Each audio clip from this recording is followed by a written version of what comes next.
शक्तीपीठ महामार्गाचा लढा गेले अनेक दिवस चालू आहे, आपल्या सगळ्यांना कल्पना आहे। आणि 29/6ला अधिवेशनामध्ये याच्यावर बरीच चर्चा झाली, वरच्या सभागृहामध्ये, खालच्या सभागृहामध्ये।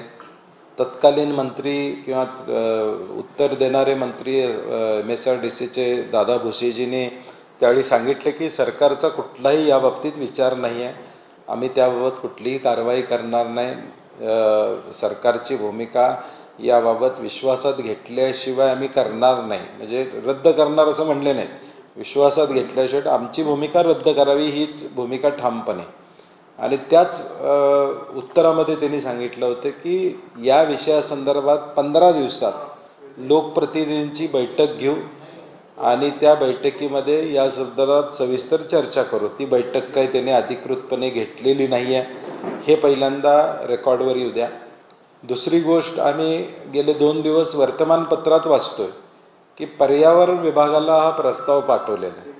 मग शासन एका बाजूला आम्हाला सांगते की हा प्रस्ताव लोकांना विश्वासात घेऊन चर्चा करू असं म्हणतंय, आमची रद्दची मागणी 100% ठाम आहे, पर्याय कुठलाही आम्ही सुचवणार नाही। त्यामध्ये आमचं म्हणणं आहे ऑलरेडी नागपूर रत्नागिरी हा पर्यायी मार्ग आहेच, मार्गाची गरजच नाही। आणि म्हणून शासनानं जर पर्यावरण विभागाला हा प्रस्ताव पाठवला असेल तर या राज्यातल्या असंख्य शेतकऱ्यांना, म्हणजे जवळजवळ 27,500 एकर जमीन या 805 किलोमीटरवर त्या ठिकाणी जाणार आहे।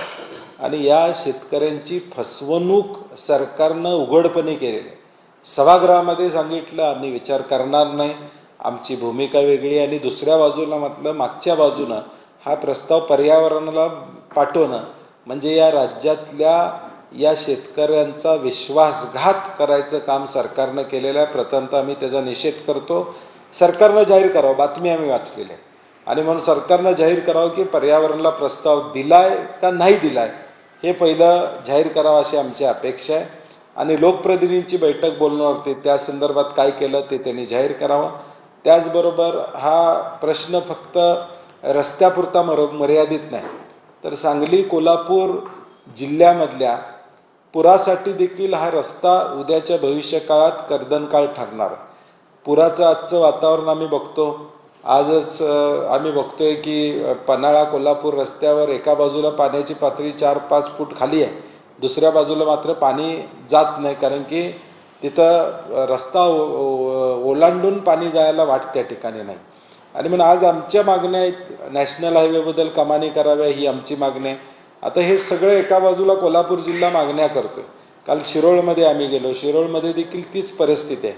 मांजरीजवळ एक रस्ता आहे कर्नाटक हद्दीमध्ये, तिथेही कमानी करायत अशा लोकांच्या अपेक्षा आहेत। एका बाजूला पाण्याचा निचरा होत नाही आणि दुसऱ्या बाजूला परत महापुराला मोठं निमंत्रण, म्हणजे आज जी पाणी पातळी 39 फुटावर इशारा पातळी, धोका पातळी हे होते, मला वाटते ती 39 फुटावरच धोका पातळी या कोल्हापूर जिल्ह्याला यावी येईल अशी परिस्थिती आहे। आणि म्हणून आमची भूमिका आहे की हा रस्ता रद्द करावा। 12 तारखेला या सगळ्या जिल्ह्यांमध्ये धरणं आंदोलन करण्याचा निर्णय आम्ही कोल्हापूर म्हणून या ठिकाणी घेतोय। VCवर या काही जिल्ह्यातल्या शेतकऱ्यांशी चर्चा झालेली आहे, आणि म्हणून या सगळ्या जिल्ह्यातल्या लोकांनाही माझं आव्हान आहे, विनंती आहे की 12 तारखेला आपापल्या जिल्हाधिकारी कार्यालयाजवळ विदर्भापासून पश्चिम महाराष्ट्रामध्ये सगळीकडे धरणं आंदोलन त्या ठिकाणी करावं। सरकारला हे रस्ता कॉन्ट्रॅक्टरांसाठी करायचा आहे, तो हाणून पाडण्याचा प्रयत्न आपण सगळ्यांनी करूया। 12 तारखेला आम्ही कोल्हापुरात करू, आणि एक आमची प्रयत्न आहे की एक 8-10 दिवसात तारीख घेऊन या सगळ्या जिल्ह्यातले किमान एक 10-20 प्रतिनिधी कोल्हापूरमध्ये एकत्रित करावेत आणि या संदर्भातला ती धाकता काय आहे, या संदर्भातलं अडचणी काय ते पुन्हा एकदा शेतकऱ्यांना समजावून सांगावं, कारण की हा शेतकऱ्याच्या डोक्यावर उठलेला प्रकल्प आहे, तो रद्द व्हावा अशी आमची पुन्हा एकदा मागणी असणार। राज्यव्यापी परिषद मी म्हटलं तसं सगळ्या जिल्ह्यातल्या लोकांना कोल्हापूरमध्ये एक 10-12 दिवसानंतर एक तारीख घेऊन आम्ही बोलवायचं काम त्या ठिकाणी करणार आहोत। नाही, म्हणून मी म्हटलं तसं अधिवेशनात जे आश्वासन दिलं मंत्री महोदयांनी त्याच्या विपरीत कारवाई ते करतायत का?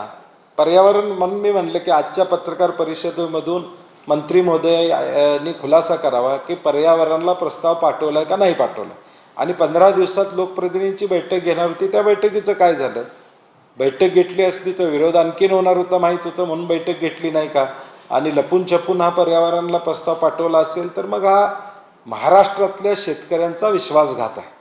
नाही, म्हणून मी म्हटलं तसं कॉन्ट्रॅक्टर धार्जिन लाडका कॉन्ट्रॅक्टर कोण आहे बघायला पाहिजे. आता सरकारचा या शक्तिपीठ महामार्गासाठी लाडका कॉन्ट्रॅक्टर कोण आहे हा महत्त्वाचा विषय आहे. कारण की हाऊसमध्ये दंगा झाला, दोन्ही सभागृहात दंगा केला, तरी देखील सरकार जर हे पुढं रेटत असेल तर याचा अर्थ स्वार्थ सरकारचा वेगळा आहे, शेतकऱ्याच्या हिताचा स्वार्थ नाही आहे.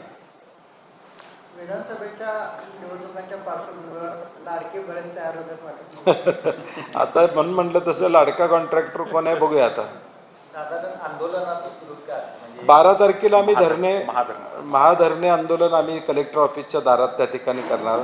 आणि नंतर एक 10-12 दिवसानंतर एक महापरिषद या राज्यव्यापी आम्ही सगळ्यांना बोलू आणि यातून त्या जिल्ह्यातल्या देखील अडचणी लोकांच्या समोर येतील आणि गरज कशी नाही हे आम्ही सरकारला पटवून देऊ शकतो. काय पटवून द्यायचं अडचण नाही.